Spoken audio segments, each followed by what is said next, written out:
여러분, 만약 대법원 판결이 났는데도 재판이 끝나지 않는다면 어떨까요?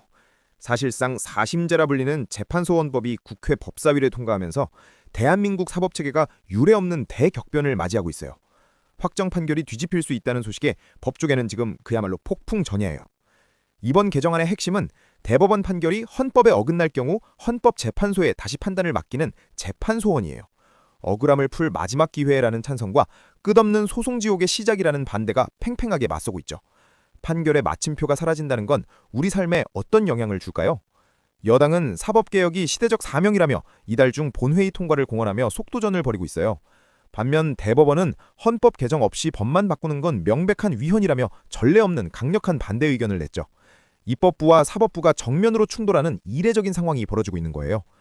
예산 문제도 만만치 않은데 재판소원 도입 시 5년간 최대 187억 원의 나랏돈이 더 들어갈 것으로 추계됐어요.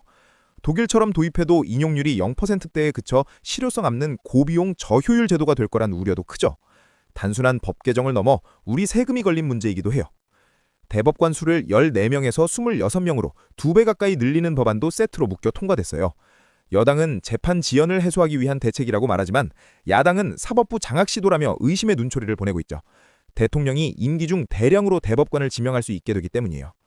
특히 야당은 이번 법안들이 이재명 대통령의 퇴임 후를 대비한 방패가 아니냐고 직격탄을 날리고 있어요. 유죄 판결이 나더라도 헌재로 끌고 가 시간을 벌거나 결과를 뒤집으려 한다는 주장이죠. 정치적 이해관계가 사법체계라는 큰 판을 흔들고 있다는 시각이 많아요. 여기에 법 왜곡죄까지 더해지며 갈등은 정점을 치닫고 있는데 판검사가 법을 잘못 적용하면 처벌하겠다는 내용이에요. 사법 정의를 세우겠다는 취지지만 자칫 정권 입맛에 안 맞는 판결을 내린 법관을 겁박하는 수단이 될 수 있다는 비판도 거세죠. 법무부 역시 사법체계의 안정성이 훼손되고 재판 지연이 심화될 수 있다며 신중한 입장을 보였어요. 법률 전문가들은 하급심 우수 인력이 대법원으로 쏠리면서 정작 일반 국민이 받는 1, 2심 재판의 질이 떨어질까 봐 걱정하고 있죠. 현장의 목소리는 이토록 복잡해요. 지금 국회 법사위는 그야말로 전쟁터인데 여당은 타협은 없다며 밀어붙이고 야당은 군사작전 같다며 거세게 항의하고 있어요. 다수 의석을 앞세운 여당의 시간표대로라면 우리가 알던 사법 시스템은 이달 안에 역사 속으로 사라질지도 몰라요. 헌법재판소는 기본권 구제를 위해 찬성하는 입장이지만 대법원과의 서열 다툼은 피할 수 없는 현실이에요.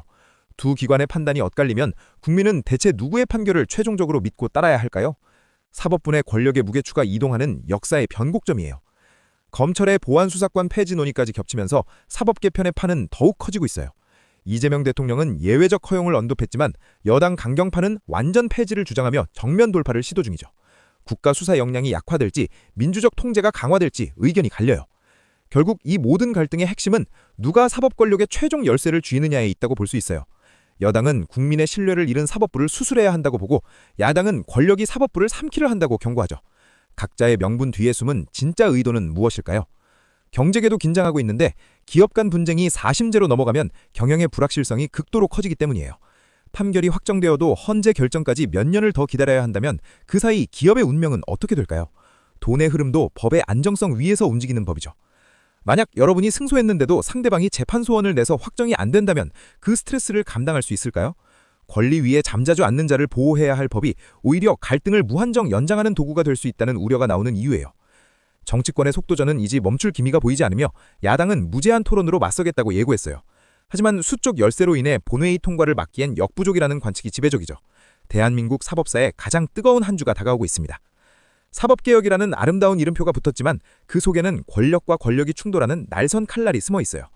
제도의 변화가 국민의 편익을 위한 것인지 아니면 특정 세력을 위한 것인지 냉정하게 따져봐야 할 때입니다. 여러분은 대법원 판결을 헌재가 다시 심판하는 이 시스템이 우리 사회에 꼭 필요하다고 생각하시나요? 아니면 법적 안정성을 해치는 위험한 시도라고 보시나요? 이 거대한 실험의 결과는 결국 우리 모두의 삶으로 되돌아오게 될 거예요. 팩트는 하나예요. 사법체계의 근간이 바뀌고 있고 그 과정에서 소통과 합의보다는 힘의 논리가 지배하고 있다는 사실이죠. 법치주의의 기둥이 흔들릴 때 가장 먼저 피해를 보는 건 결국 평범한 시민들이라는 사실을 잊어서는 안 돼요. 이제 공은 본회의로 넘어갔고 대한민국은 한 번도 가보지 않은 길을 앞에 두고 있어요. 3심 제도의 견고함이 유지될지 아니면 4심제라는 새로운 장막이 열릴지 전 국민의 눈이 국회를 향하고 있습니다. 여러분의 생각이 어떠신가요? 다음 영상에서 만나요. 감사합니다.